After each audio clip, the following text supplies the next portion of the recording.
Dimi Hansepi, wife of Abraham Terang, resident of Serlongjon, Dipu, participated at the Mr., Miss, Mrs. and Kids India International Fashion Show competition organized by VVN Entertainment held at Lucknow on 14th August.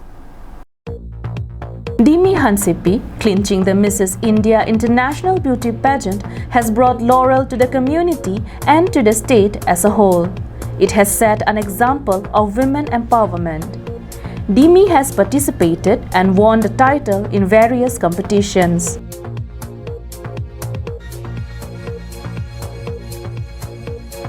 If the citizens of our districts take an inspiration from her, it is certain that many more talented individuals would turn up and bring laurels to the district in the days to come.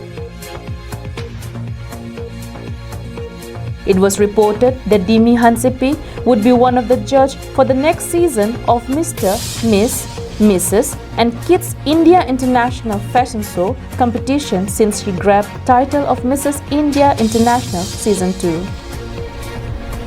News Desk Report, Karbianglong Live.